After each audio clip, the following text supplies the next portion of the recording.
हरे कृष्ण माताजी. ഹരേ കൃഷ്ണ മാതാജി, ഹരേ കൃഷ്ണ. ലൈവ് വന്നോ? വന്നു.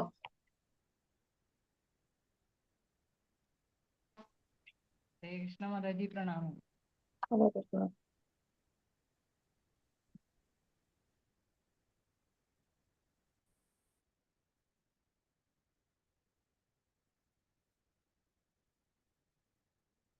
എനിക്ക് ഇത് പറ്റുന്നു.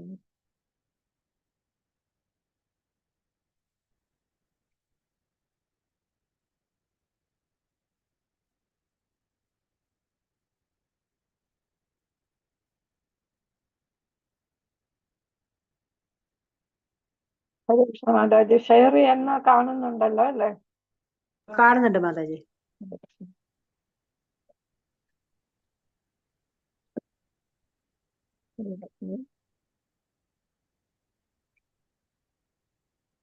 ഓം നമോ ഭഗവതേ വാസുദേവായ.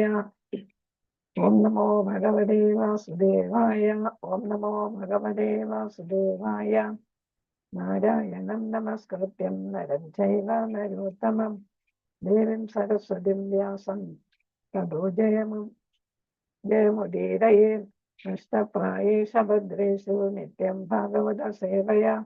ഭഗവതുത്തമശ്ലോകേ ഭക്തിർഭവതി നൈഷ്ഠികേ. മൂകം കരോതി വാചാലം പങ്കം ലംഘയതേ ഗിരിം. യത്കൃപാതമഹം വന്ദേ ശ്രീഗുരും ദീനതാരിണം. ശ്രീചൈതന്യമീശ്വരം പരമാനന്ദമാധവം. ഓമജ്ഞാനതിമിരാന്ധസ്യ ജ്ഞാനാഞ്ജനശലാഖയാ ചക്ഷുരുന്മീലിതം യേന തസ്മൈ ശ്രീഗുരവേ നമഃ. ഓമജ്ഞാനതിമിരാന്ധസ്യ ജ്ഞാനാഞ്ജനശലാഖയാ ചക്ഷുരുന്മീലിതം യേന തസ്മൈ ശ്രീഗുരവേ നമഃ. ശ്രീചൈതന്യമനോഭീഷ്ടം സ്ഥാപിതം യേന ഭൂതലേ സ്വയം രൂപ കഥാ മഹ്യം ദദാതി സ്വപദാന്തികം. വന്ദേഹം ശ്രീഗുരു ശ്രീയുതപദകമലം ശ്രീഗുരുन् വൈഷ്ണവാംശ ശ്രീരൂപം സാഗ്രജാതം സഗഗണ രഘുനാഥാന്വിതം തം സജീവം സാദ്വൈതം സാവധൂതം പരിജനസഹിതം കൃഷ്ണചൈതന്യദേവം ശ്രീരാധാകൃഷ്ണപാദാൻ സഗഗണ ലളിത ശ്രീവിശാഖാന്വിതാംശാം. ഹേ കൃഷ്ണ കരുണാ സിന്ധോ ദീനബന്ധോ ജഗത്പരേ ഗോപീശ ഗോപികാ കാന്ത രാധാകാന്ത നമസ്തുതേ. സപ്തകാഞ്ചന ഗൗരാംഗീ ശ്രീരാധേ വൃന്ദാവനേശ്വരി വൃഷഭാനുസുതേ ദേവി പ്രണമാമി ഹരിപ്രിയേ. പാഞ്ചകൽപതരൂപസ്യ കൃപാ സിന്ധുഭ്യ ഏവ ച പതിതാനാം പാവനേഭ്യോ വൈഷ്ണവേഭ്യോ നമോ നമഃ. നമോ ഓം വിഷ്ണുപാദായ കൃഷ്ണപ്രേഷ്ഠായ ഭൂതലേ ശ്രീമതേ ജയപതാക സ്വാമിനിധി നാമിനെ. നമാചാര്യപാദായ നിധായ കൃപപ്രദായിനെ ഗൗരഗദാധാമദായ നഗരഗ്രാമധാരിണേ. നമ ഓം വിഷ്ണുപാദായ കൃഷ്ണപ്രേഷ്ഠായ ഭൂതലേ ശ്രീമതേ ഭക്തിവേദാന്ത സ്വാമിനിധി നാമിനെ. നമസ്തേ സരസ്വതേ ദേവേ ഗൗരവാണി പ്രചാരിണേ നിർവിശേഷ ശൂന്യവാദി പാശ്ചാത്യദേശധാരിണേ. ജയ ശ്രീകൃഷ്ണ ചൈതന്യ പ്രഭു നിത്യാനന്ദ ശ്രീ അദ്വൈത ഗദാധര ശ്രീവാസാദി ഗൗരഭക്തവൃന്ദ. ഹരേ കൃഷ്ണ കൃഷ്ണ കൃഷ്ണ ഹരേ ഹരേ. ഹരേ രാമ രാമ രാമ ഹരേ ഹരേ. ഹരേ കൃഷ്ണ. ശ്രീ ശ്രീ രാധാ ഗോവിന്ദ മന്ദിർ ഇസ്കോൺ മംഗളൂരുവിന്റെ ഭക്തി സദാചാർ ക്ലാസ്സിലേക്ക് എല്ലാവർക്കും സ്വാഗതം. ഹരേ കൃഷ്ണ. ഹരേ കൃഷ്ണ മാതാജി, എല്ലാരെയും ഇന്ന് വിളിച്ചായിരുന്നു? ഹരേ കൃഷ്ണ. മെസ്സേജ് ചെയ്തു മാതാജി, വിളിച്ചിട്ട് ഒന്ന് രണ്ടാളെയൊക്കെ വിളിക്കാൻ പറ്റി. ഹരേ കൃഷ്ണ. അപ്പൊ നമ്മൾ കഴിഞ്ഞ ക്ലാസ്സില് വ്യക്തിഗത ശീലങ്ങളും ശുചിത്വവും തുടങ്ങിയിരുന്നു. അപ്പൊ അതില് നമ്മള് എപ്പോഴാണ് ഉറക്കം വളർന്നു കഴിഞ്ഞാൽ എന്താണ് ആദ്യം ചെയ്യേണ്ടത്? ചെമ്പുകുടത്തിൽ നിന്ന് വെള്ളം കുടിക്കുക, പിന്നെ അത് കഴിഞ്ഞിട്ട് പല്ല് ബ്രഷ് ചെയ്യുക, ടോയ്ലറ്റ് എങ്ങനെ ഉപയോഗിക്കണം, ടോയ്ലറ്റ് ഉപയോഗിക്കുമ്പോൾ ശ്രദ്ധിക്കേണ്ട കാര്യങ്ങൾ എന്തൊക്കെയാണ്, അത് സയന്റിഫിക് ആയിട്ടുള്ള കാര്യങ്ങളാണ് ശ്രീല പ്രഭുപാദർ അവിടെ നമുക്ക് പറഞ്ഞു തരുന്നത്. ബാക്ടീരിയയുടെ കാര്യങ്ങളെല്ലാം സയന്റിഫിക് ആയിട്ടുള്ള കാര്യങ്ങളാണ്. ഒക്കെ നമ്മൾ പലപ്പോഴും മറന്നു പോകുന്ന കുറെ കാര്യങ്ങളാണ്. പിന്നെ ടോയ്ലറ്റ് അടപ്പും ടോയ്ലറ്റ് വാതിലും പലപ്പോഴും നമ്മൾ തുറന്നിടാറുണ്ട്. അപ്പൊ അതെപ്പോഴും അടച്ചിടണം എന്നുള്ളത് നമ്മൾ ഓർമ്മിപ്പിക്കുകയാണ്. പിന്നെ ടോയ്ലറ്റിൽ ഉപയോഗിക്കേണ്ട ചെരുപ്പുകളുടെ കാര്യവും അതേപോലെ തന്നെ നമ്മൾ അവിടെ വസ്ത്രം കുളിച്ചു കഴിഞ്ഞാൽ ഉപയോഗിക്കേണ്ട വസ്ത്രം എവിടെ സൂക്ഷിക്കണം, എവിടെ വെക്കാൻ പാടില്ല. പിന്നെ ഇളം ചൂടുവെള്ളത്തിൽ കുളിക്കുന്നതാണ് നമ്മുടെ ആരോഗ്യത്തിന് എപ്പോഴും നല്ലത്. വെളുപ്പിനെയൊക്കെ കുളിക്കുന്നവര് പച്ചവെള്ളത്തിൽ കുളിച്ചു കഴിഞ്ഞിട്ട് അവർക്ക് എന്നും ജലദോഷവും ശ്വാസകോശ സംബന്ധമായിട്ടുള്ള പല പല അസുഖങ്ങളും മാതാജിമാരൊക്കെ സ്ഥിരം പറയുന്നത് കേട്ടിട്ടുണ്ട്. അപ്പൊ അതുകൊണ്ടാണ് ഇളം ചൂടുവെള്ളത്തിൽ കുളിക്കാൻ പറയുന്നത്. പച്ചവെള്ളത്തിൽ കുളിക്കുന്നതാണ് നല്ലത്. പക്ഷെ നമുക്ക് നല്ലൊരു ശരീരം ഉണ്ടെങ്കിൽ നമുക്ക് കൃഷ്ണാവബോധ പ്രവർത്തനങ്ങൾ ചെയ്യാനായിട്ട് സാധിക്കും. നമ്മുടെ ആരോഗ്യം കൂടെ നമ്മൾ കണക്കിലെടുക്കണം. അപ്പൊ ആരോഗ്യം നോക്കിയിട്ടാണ് ചൂടുവെള്ളത്തിൽ കുളിക്കാൻ. അതേപോലെ വെളുപ്പിന് നമ്മൾ വീണ്ടും പച്ചവെള്ളം ഒഴിക്കുമ്പോൾ നമ്മുടെ ശരീരത്തിന് തന്നെ അത് കേടായിട്ട് വരും. തണുപ്പ് അഡ്ജസ്റ്റ് ചെയ്യാനായിട്ട് ബുദ്ധിമുട്ടായിട്ട് വരും. അതുകൊണ്ടാണ് ഇളം ചൂടുവെള്ളം. പിന്നെ നമ്മൾ ഇതുവരെയാണ് പറഞ്ഞു 2 പ്രാവശ്യമെങ്കിലും ഗൃഹസ്ഥർ കുളിക്കണം, ബ്രഹ്മചാരികളും സന്യാസികളും 3 പ്രാവശ്യം കുളിക്കണമെന്ന് പറഞ്ഞിട്ടുണ്ട്. നമ്മൾ ഗൃഹസ്ഥരായതുകൊണ്ട് നമ്മൾക്ക് 2 പ്രാവശ്യമെങ്കിലും ദിവസവും രാവിലെയും വൈകിട്ടും കുളിക്കണം. ഇതൊക്കെ നമ്മൾ ചെയ്യുന്ന കാര്യങ്ങൾ തന്നെയാണ്. ഒന്ന് ഓർമ്മിപ്പിക്കുക മാത്രമേ പ്രഭാതർ ഇവിടെ ചെയ്യുന്നുള്ളൂ. പിന്നെ ഇവിടെ നമ്മൾ പഠിക്കാൻ പോകുന്നത് ഏതിനൊക്കെ ശേഷം നമ്മൾ കുളിക്കണം എന്നുള്ളതാണ്. 2 പ്രാവശ്യം കുളിക്കുന്നതിന് പുറമെ നമ്മൾ എന്തിനൊക്കെ ശേഷം കുളിക്കേണ്ടതായിട്ട് വരും എന്നാണ്. ഒന്ന് രാവിലെ എഴുന്നേറ്റിട്ട് കുളിക്കും, ഒന്ന് വൈകിട്ട് കുളിക്കും അല്ലെ. നമ്മൾ ദീപാരാധന നടത്തുന്നതിന് മുന്നേ കുളിക്കും. അല്ലാതെ കുളിക്കുന്നത് ഏതാണ് 1 മണിക്കൂറിലധികം നീണ്ട ഉറക്കത്തിന് ശേഷം. നമ്മൾ ചിലർ ഉച്ചയ്ക്ക് കിടന്ന് ഉറങ്ങുന്നവരുണ്ടല്ലേ, അതൊരു സ്നാപ്പ് എന്നാണ് പറയാറ്. അപ്പൊ സ്നാപ്പ് എന്ന് പറയുമ്പോൾ കുറച്ച് നേരെ നമ്മൾ ഉറങ്ങത്തുള്ളൂ. ഇംഗ്ലീഷിലെ സ്നാപ്പ് എന്ന് പറയും. അപ്പൊ കുറച്ച് നേരം ഉറങ്ങും. അപ്പൊ അത് പ്രശ്നമില്ല. അതേസമയം ഇതാണ് കൂടുതൽ സമയം ഉറങ്ങുകയാണെങ്കിൽ 1 മണിക്കൂറിലധികം ഉറങ്ങുകയാണെങ്കിൽ നമ്മൾ അത് കഴിഞ്ഞിട്ട് കുളിക്കണം. അത് ആരോഗ്യപരമായിട്ടുള്ള കാര്യവും കൂടെയാണ്. കാരണം എന്താണ്, ശരീരം വേർക്കും അല്ലെ, വേർക്കും ഒക്കെ ചെയ്യും. അപ്പൊ നമ്മൾ കുളിച്ചിട്ട് വേറെ വസ്ത്രം ധരിക്കുന്നതാണ് നമുക്ക് ആരോഗ്യപരമായിട്ട് നല്ലത്. പിന്നെ മലവിസർജനത്തിന് ശേഷവും കുളിക്കണമെന്നാണ് പറയുന്നത്. കാര്യം എന്താണെന്ന് വെച്ചാല് ഇവിടെ നമ്മൾ കേരളത്തില് നമ്മളെല്ലാം വൃത്തിയായിട്ടാണ് ചെയ്യാറ്. എങ്കിലും മറ്റ് സ്റ്റേറ്റുകളിലൊക്കെ ഒരു നേരെ എന്താണ് കൈകാലുകളൊന്നും അതേപോലെ മലവിസർജനം നടത്തിയിട്ട് അവിടെയൊന്നും നേരെ കഴുകാറൊന്നുമില്ല. അപ്പൊ എന്തായാലും അവിടെ എന്താണ് മാലിന്യങ്ങളോ അല്ലെങ്കിൽ നമ്മുടെ ശരീരത്തിന് ഒരു വൃത്തികേട് വരാനായിട്ടുള്ള ഒരു സാഹചര്യമുണ്ട്. അത് കഴിഞ്ഞിട്ട് നമ്മൾ പ്രസാദമൊക്കെ എടുക്കുകയും ഭഗവാന് അർപ്പിക്കുകയൊക്കെ ചെയ്യും അല്ലെ. അപ്പൊ അങ്ങനെയൊക്കെ ചെയ്യുമ്പോൾ മലവിസർജനത്തിന് ശേഷം നമ്മൾ അശുദ്ധരായിട്ട് മാറും എന്നാണ്. അതുകൊണ്ടാണ് ശുദ്ധിയാക്കണമെന്ന് അവിടെ നിർദ്ദേശിക്കുന്നത്. പ്രത്യേകിച്ച് നമ്മൾ ഈ പൂജാ സാധനങ്ങൾ കൈകാര്യം ചെയ്യുന്നു, പ്രസാദം കൈകാര്യം ചെയ്യുന്നു. അതുകൊണ്ടൊക്കെയാണ് മലവിസർജനത്തിന് ശേഷം കുളിക്കാനായിട്ട് പറയുന്നത്. പിന്നെ മുടി വടിച്ചതിന് ശേഷം, അത് പൊതുവെ എല്ലാവരും ചെയ്യാറുണ്ട്. മുടി വടിച്ചതിന് ശേഷം ഷേവ് ചെയ്തിട്ടും മുടി വെട്ടിയതിന് ശേഷവും കുളിക്കാറുണ്ട്. സംഭോഗത്തിന് ശേഷവും കുളിക്കണമെന്നാണ് പറയുന്നത്. അതെല്ലാം കേരളത്തിലെ സ്ത്രീകളും ഒക്കെ ചെയ്യുന്നതാണ്, പുരുഷന്മാരും ഒക്കെ ചെയ്യുന്ന കാര്യങ്ങളാണ്. എന്നാലും ഇവിടെ എടുത്തു പറയുന്നു, രാവിലെ എഴുന്നേറ്റതിന് ശേഷം കുളിക്കണം, 1 മണിക്കൂറിലധികം നീണ്ട ഉറക്കത്തിന് ശേഷം കുളിക്കണം, മലവിസർജനത്തിന് ശേഷം കുളിക്കണം, പിന്നെ മുടി വടിച്ചതിന് ശേഷം കുളിക്കണം, സംഭോഗത്തിന് ശേഷം കുളിക്കണം. ഇതൊക്കെ ശരീരം വൃത്തിയാക്കി വെക്കുന്നതിന് വേണ്ടിയിട്ടുള്ള കാര്യങ്ങളാണ് ഉദ്ദേശിക്കുന്നത്. പിന്നെ ഇവിടെ പ്രത്യേകിച്ച് പറയുന്നുണ്ട്, അമിതമായിട്ട് വേർക്കുന്ന നമ്മൾ ജോലികളൊക്കെ ചെയ്യുമ്പോൾ, പ്രത്യേകിച്ച് ഉഷ്ണകാലത്ത് അമിതമായിട്ട് വേർക്കും. അപ്പൊ നമ്മുടെ വസ്ത്രങ്ങളെല്ലാം മലിനമാകും, ശരീരവും മലിനമാകും. അല്ലെങ്കിൽ ഏതെങ്കിലും വിധത്തിൽ മലിനമായിരിക്കുന്ന, അത് ഉദാഹരണം പറയുന്നത് ശ്മശാനം സന്ദർശിച്ച ശേഷം അല്ലെങ്കിൽ ടോയ്ലറ്റ് വൃത്തിയാക്കിയതിന് ശേഷം കുളിക്കണം. ഇത് കേരളീയരൊക്കെ ചെയ്യുന്നതാണ്. ശ്മശാനം സന്ദർശിച്ചാലും കുളിക്കും, ടോയ്ലറ്റ് വൃത്തിയാക്കിയാലും കുളിക്കും അല്ലെ. പിന്നെ ഈ അമിതമായിട്ട് വിയർക്കുന്നത് എല്ലാവരും അപ്പൊ കുളിക്കാറില്ല. ചിലര് കൈകാലും ഒക്കെ കഴുകി അങ്ങനെ ചെയ്യും, കുളിക്കാറില്ല. അപ്പൊ അവിടെയും പറയുന്നുണ്ട്, അമിതമായിട്ട് വിയർക്കുകയാണെങ്കിൽ നമ്മൾ ഒന്ന് കുളിക്കുക എന്ന് പറയുമ്പോൾ നമ്മൾ എപ്പോഴും തല കുളിക്കാനായിട്ട് പ്രഭാതം പറയുന്നില്ല. പ്രത്യേകിച്ച് സ്ത്രീകൾ എപ്പോഴും തല കുളിക്കാനായിട്ട് പ്രഭാതം ഉദ്ദേശിക്കുന്നില്ല. ഇത് ഞാൻ വേറെ എവിടെയോ വായിച്ചതാണ്. സ്ത്രീകൾക്ക് അങ്ങനെ ഒരു കൺസെഷൻ തന്നിട്ടുണ്ട്, എപ്പോഴും തല കുളിക്കാനായിട്ട് പറയുന്നില്ല. അപ്പൊ ദേഹം കഴുകുക എന്നാണ് അവിടെ ഉദ്ദേശിക്കുന്നത്. ഇപ്പൊ ഇവിടെ പ്രത്യേകിച്ച് പറയുന്നത് മലമൂത്ര വിസർജനം കഴിഞ്ഞ് കുളിക്കാൻ കഴിയുന്നില്ലെങ്കിൽ, ഉദാഹരണത്തിന് ജോലി സ്ഥലത്ത് നമുക്ക് കുളിക്കാൻ പറ്റത്തില്ല, കുറഞ്ഞത് ഒരാളുടെ കൈകളെങ്കിലും കൈമുട്ട് വരെ കഴുകി വായ കഴുകണം. ഇപ്പൊ നമ്മൾ ഡ്രസ്സ് ചെയ്തിരിക്കുന്നതുകൊണ്ട് കൈകളെങ്കിലും കഴുകുക, കൈമുട്ട് വരെ കഴുകുക. പിന്നെ ഉറപ്പായിട്ട് എന്ത് ചെയ്യണം, വായ കഴുകണം എന്നാണ്. ഇപ്പം നമ്മൾ ടോയ്ലറ്റിലൊക്കെ പോകുമ്പോൾ മലിനമായിട്ടുള്ള ബാക്ടീരിയാസ് ഒക്കെ ഒരുപാട് നമ്മുടെ ശരീരത്തിൽ പ്രവേശിക്കാം. അപ്പൊ അങ്ങനെ വരുമ്പോൾ നമുക്കത് ആരോഗ്യപരമായിട്ടും നല്ലതല്ല. അതുകൊണ്ടാണ് ഇത് നന്നായിട്ട് കഴുകുക. അപ്പൊ സോപ്പിട്ടൊക്കെ നമ്മൾ കഴുകണം എന്നുള്ളതാണ്. ടോയ്ലറ്റിൽ പോകുമ്പോൾ സാധാരണ എല്ലാവരും സോപ്പ് ഉപയോഗിക്കാറുണ്ട്. അപ്പൊ അങ്ങനെ സോപ്പിട്ട് പിന്നെ കൈയും അതേപോലെ തന്നെ നമ്മൾ ഉപയോഗിക്കുന്ന ഭാഗങ്ങളും എല്ലാം നന്നായിട്ട് കഴുകുക.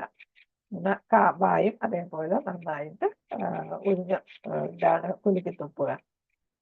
എന്നിട്ട് പുത്തൻ വസ്ത്രങ്ങൾ ധരിച്ച് അന്നത്തെ സാധന തുടങ്ങുക. ഇത് നമ്മൾ വീട്ടിലുള്ളപ്പോഴാണ് ഈ പറയുന്ന പുത്തൻ വസ്ത്രങ്ങൾ ധരിച്ച് സാധന തുടങ്ങാൻ പറയുന്നത്. പുത്തൻ വസ്ത്രം എന്ന് പറയുമ്പോൾ കോടി വസ്ത്രമല്ല ഉദ്ദേശിക്കുന്നത്, വൃത്തിയായ വസ്ത്രം ധരിക്കുക, അല്ലെ? കഴുകി വൃത്തിയാക്കിയ വസ്ത്രങ്ങൾ നമ്മൾ ധരിക്കുക. അങ്ങനെ വേണം നമ്മൾ പ്രസാദത്തിനും പ്രസാദം ഉണ്ടാക്കാനും പ്രസാദ സേവ ചെയ്യാനും ഒക്കെ, പൂജ ചെയ്യാനും ഒക്കെ. മൂത്രമൊഴിച്ച ശേഷം കൈയും വായും കഴുകണം. ശരീരത്തിന്റെ ഏതെങ്കിലും വൃത്തിഹീനമായ ഭാഗങ്ങൾ, ഇത് നമ്മൾ പ്രത്യേകിച്ച് ടോയ്ലറ്റില് വിസർജനം കഴിഞ്ഞിട്ടുള്ള കാര്യമാണ് എടുത്തു പറഞ്ഞിരിക്കുന്നത്. മൂത്രമൊഴിച്ച ശേഷമാണെങ്കിൽ കൈയും വായും കഴുകുക. ശരീരത്തിന്റെ ഏതെങ്കിലും വൃത്തിഹീനമായ ഭാഗങ്ങൾ, പ്രത്യേകിച്ച് ശരീരത്തിന്റെ ഏതെങ്കിലും ദ്വാരങ്ങൾ അല്ലെങ്കിൽ ശരീര ദ്രാവകങ്ങൾ സ്പർശിച്ച ശേഷം കൈകൾ എപ്പോഴും സോപ്പ് ഉപയോഗിച്ച് കഴുകുക. അപ്പൊ നമുക്കിപ്പോ ജലദോഷമൊക്കെ വരുമ്പോ ഇപ്പൊ റണ്ണിങ് നോസൊക്കെ ആയിരിക്കും, അല്ലെ? അപ്പോഴൊക്കെ നമ്മൾ എന്ത് ചെയ്യും, വെറുതെ അങ്ങ് തുടച്ചു കളയും. ചിലര് ഉത്തിരിക്കുന്ന ഡ്രസ്സിൽ തന്നെ തുടയ്ക്കുന്ന കണ്ടിട്ടുണ്ട്. അപ്പൊ അതൊക്കെ നമ്മുടെ ആരോഗ്യത്തിന് മോശമായിട്ട് വരുന്നതാണ്. അണുക്കളൊക്കെ നമ്മുടെ ശരീരത്തിൽ തന്നെയാണ്, നമ്മളെ ഉടുവസ്ത്രത്തിൽ തുടയ്ക്കുന്നത്. പലരും അങ്ങനെ ചെയ്യും. അപ്പൊ അതൊന്നും പാടില്ല, അല്ലെ? അപ്പൊ നമ്മള് മൂക്ക് ചീറ്റി കളഞ്ഞാലും എന്ത് ചെയ്യുക, അല്ലെങ്കിൽ കഫം ഉണ്ടെങ്കിൽ അതേപോലെയുള്ള ശരീരത്തിന്റെ വിവിധ നമുക്ക് നവദ്വാരങ്ങളുണ്ടല്ലോ. അപ്പൊ നവദ്വാരങ്ങളിൽ നിന്ന് വരുന്നതെല്ലാം എന്ത് ചെയ്യണം, നമ്മൾ അവിടെയൊക്കെ സ്പർശിക്കുകയാണെങ്കിലോ അത് കളയുകയാണെങ്കിലോ സോപ്പ് ഉപയോഗിച്ച് കൈ കഴുകി വൃത്തിയാക്കണം എന്നാണ് പറയുന്നത്. അപ്പൊ ചിലരിതൊക്കെ എപ്പോഴും ചെയ്യുന്നതാണ്, ചിലരത് ചെയ്യാറില്ല. അതുകൊണ്ടാണ് ഇവിടെ എടുത്തു പറഞ്ഞിരിക്കുന്നത്. മുടിയെ തൊട്ടാൽ കണ്ണുകളിൽ നിന്ന് പുറത്തള്ളുന്നവ എന്നിവ തൊട്ടാൽ വെള്ളം മാത്രം ഉപയോഗിച്ച് കൈ കഴുകുന്നത് മതിയാകും. അപ്പൊ നമുക്ക് സ്ത്രീകൾക്കും പുരുഷന്മാർക്കും ഉള്ളവര് ഒരു ബാഡ് ഹാബിറ്റാണ് എപ്പോഴും മുടിയിൽ ഇങ്ങനെ തലോടുന്നത്, അല്ലെ? അപ്പൊ അങ്ങനെ തലോടുന്നത്, മുടിയിൽ പിടിക്കുകയൊക്കെ ചെയ്യുമ്പോൾ വെള്ളം ഉപയോഗിച്ച് കൈ കഴുകിയാൽ മതി. പിന്നെ കണ്ണുനീര് തുടയ്ക്കുക, കണ്ണിൽ നിന്ന് വരുന്ന പഴുപ്പ് ഒക്കെ എടുത്ത് കളയുന്ന അതുണ്ട്. അപ്പൊ അപ്പോഴൊക്കെ നമ്മൾ കൈ നന്നായിട്ട് കഴുകിയാൽ മതി. വെള്ളം മാത്രം ഉപയോഗിച്ചാൽ മതി, സോപ്പ് ഉപയോഗിക്കണമെന്നില്ല. അതേസമയം മറ്റ് ദ്വാരങ്ങളിൽ നിന്ന് വരുന്നതാണെങ്കിൽ നമ്മൾ സോപ്പ് ഉപയോഗിച്ച് തന്നെ കഴുകണം എന്ന് പറഞ്ഞിട്ടുണ്ട്. പിന്നെ നഖങ്ങൾ വൃത്തിയായി സൂക്ഷിക്കണം. അപ്പൊ എല്ലാവരും ചിലരുടെ നഖം കണ്ടിട്ടുണ്ട്, അല്ലെ? ഒരുപാട് നീട്ടി അഴുക്കും കയറിയിരിക്കുന്ന കണ്ടിട്ടുണ്ട്. അപ്പൊ നമ്മൾ നഖം നന്നായിട്ട് സൂക്ഷിക്കണം, വൃത്തിയായിട്ട് സൂക്ഷിക്കണം. 4 ദിവസത്തിൽ ഒരിക്കൽ കുളിക്കുന്നതിന് മുമ്പ് നഖങ്ങൾ വെട്ടുകയും വേണം എന്നാണ്. അപ്പൊ നഖം വെട്ടുന്നത് പകൽ വെട്ടണമെന്ന് നമ്മളെ മുതിർന്നവര് പറഞ്ഞ് നമ്മൾ കേട്ടിട്ടുണ്ട്, അല്ലെ? അപ്പൊ പകല് അന്ന് പറഞ്ഞ അതും പണ്ടൊക്കെ നഖം വെട്ടുന്ന കത്തിയൊക്കെ വെച്ചിട്ടായിരിക്കും. അപ്പൊ കൈയിലെ വിരലും കാലിലെ വിരലും ഒക്കെ മുറിയാതിരിക്കാനായിട്ടാണ് നല്ല വെളിച്ചത്തിൽ വെട്ടാനായിട്ട് പറയുന്നത്. പിന്നെ അതിന് അല്ലാതെ തന്നെ വേറെ കാരണങ്ങളും അവർ പറയുന്നുണ്ടായിരിക്കും. ഇപ്പൊ മൂദേവി ഒക്കെ അങ്ങനെയുള്ള സമയമാണ് രാത്രി എന്നായിരുന്നു, അല്ലെ? അപ്പൊ സയന്റിഫിക് ആയിട്ട് പറയുമ്പോ എന്താണ്, കൈ വിരലുകൾ സൂക്ഷിച്ച് വെട്ടാൻ നമുക്ക് പകൽ സമയമാണ് നല്ലത്. എന്തെങ്കിലും പ്രശ്നം വന്നാൽ നമുക്ക് ഹോസ്പിറ്റലിലൊക്കെ പോകണമെങ്കിലും പകൽ സമയമായിരിക്കും നല്ലത്. അപ്പൊ പിന്നെ എന്താണ്, ദൂഷ്യവശങ്ങൾ ധാരാളം ആയിട്ട് അന്ധവിശ്വാസമായിട്ടും പറയും. അത് ചിലപ്പോൾ അന്ധവിശ്വാസം ആയിരിക്കത്തില്ല, അങ്ങനെ പറയുമ്പോഴേ പലരും ചെയ്യൂ എന്നുള്ളത് കൊണ്ടാണ് ആ തരത്തിൽ പറയുന്നത്. അതെന്തായാലും സയന്റിഫിക് ആയിട്ടുള്ള ഒരു റീസൺ അതിന് ഉണ്ടാകുന്നുണ്ട്. അപ്പൊ 4 ദിവസത്തിൽ ഒരിക്കൽ കുളിക്കുന്നതിന് മുമ്പ് നഖങ്ങൾ വെട്ടണം. കുളി കഴിയുമ്പോൾ നഖം എന്ന് പറഞ്ഞ ഒരു ഡെഡ് സാധനമാണ് അല്ലേ. അപ്പൊ അതിന് ജീവൻ ഇല്ലാത്ത ഒരു സാധനമാണ്. അപ്പൊ അത് പറയുന്നത് എന്താണ്, അത് ഒരു ജഡവസ്തുവാണ്. അപ്പൊ ജഡവസ്തുവിനെ നമ്മൾ തൊടുമ്പോൾ നമ്മൾ കുളിക്കണം എന്നുള്ളതാണ്. പ്രത്യേകിച്ച് പ്രസാദം ഉണ്ടാക്കുകയും അതേപോലെ നേർച്ചകൾ നടത്തുകയും പൂജകൾ നടത്തുകയൊക്കെ ചെയ്യുമ്പോൾ നമ്മൾ ജഡവസ്തുവിനെ തൊട്ടിട്ട് അത് ചെയ്യുന്നത് ശരിയല്ല. അപ്പൊ അത് കാരണം കുളിക്കുന്നതിന് മുന്നേ നഖങ്ങൾ വെട്ടണം. പിന്നെ നമ്മൾ നഖം ചവിട്ടരുതെന്നൊക്കെ പറഞ്ഞ് നമുക്ക് തന്നെ അറിയാം അല്ലെ.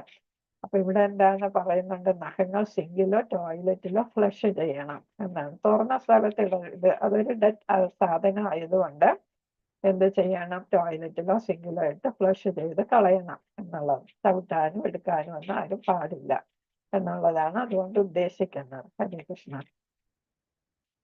ടോയ്ലറ്റ് ഉപയോഗിക്കുമ്പോഴും കുളിക്കുമ്പോഴും ബ്രാഹ്മണ ദീക്ഷ സ്വീകരിച്ചവർ അവരുടെ വിശുദ്ധ നൂലുകൾ വലത് ചെവിയിൽ ചുറ്റണം. അത് നമ്മൾ പടങ്ങളിലൊക്കെ കണ്ടിട്ടുണ്ട്. തീർത്ഥ സ്ഥലങ്ങളിൽ കുളത്തിലൊക്കെ കുളിക്കുമ്പോൾ ബ്രഹ്മചാരികളും അതേപോലെ ബ്രാഹ്മണ ദീക്ഷ സ്വീകരിച്ച അവരും ചെവിയിൽ ഇത് ചുറ്റിയിരിക്കുന്ന നമ്മള് വീഡിയോയിലൊക്കെ കണ്ടിട്ടുണ്ട്. നമ്മൾ വിശുദ്ധ നൂലുകൾ വലത് ചെവിയിൽ ചുറ്റണം. അപ്പൊ അത് പിഞ്ചു പോകാതെയൊക്കെ ഇരിക്കാനായിട്ടും കൂടെയൊക്കെ ആയിരിക്കണം എന്ന് എനിക്ക് തോന്നുന്നതാണ്. അപ്പോൾ അതിന് നമ്മൾ പാവനമായിട്ട് സൂക്ഷിക്കണം എന്നുള്ളതാണ്. ചരട് പൊട്ടിപ്പോകാതെ ഒക്കെ സൂക്ഷിക്കണം. എപ്പോഴും നനഞ്ഞ് ഒക്കെ അതിന് വെള്ളത്തിൽ മുങ്ങുമ്പോഴും ഒക്കെ ഇത് ചെയ്യാം, നൂല് പൊട്ടാനായിട്ടൊക്കെയുള്ള സാധ്യതയുണ്ട്.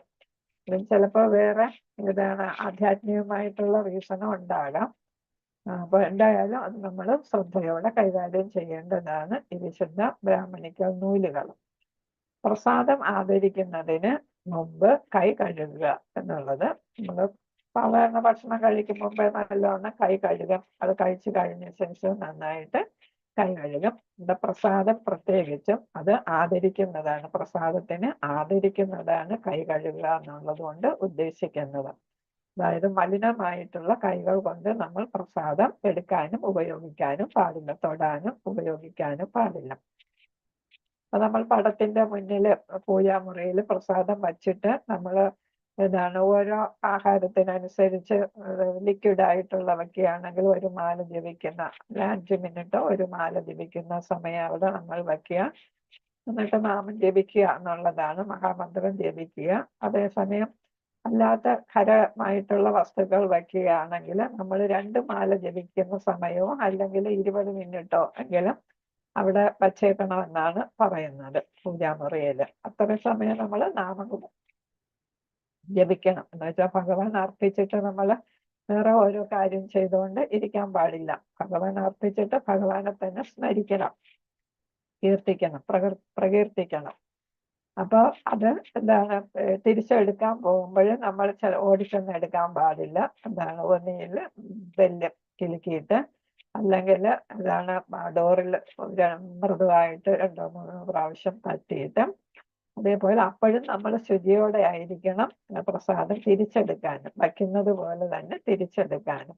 അപ്പൊ പെർമിഷൻ വാങ്ങിയാണ് നമ്മൾ എടുക്കുന്നത് അല്ലേ. കഴിക്കുമ്പോഴും ശ്ലോകം ചൊല്ലാനുണ്ട്, വെക്കുമ്പോഴും ശ്ലോകം ചൊല്ലാനുണ്ട്. അത് ഇങ്ങോട്ട് വരുമ്പോൾ പറയുന്നുണ്ട്.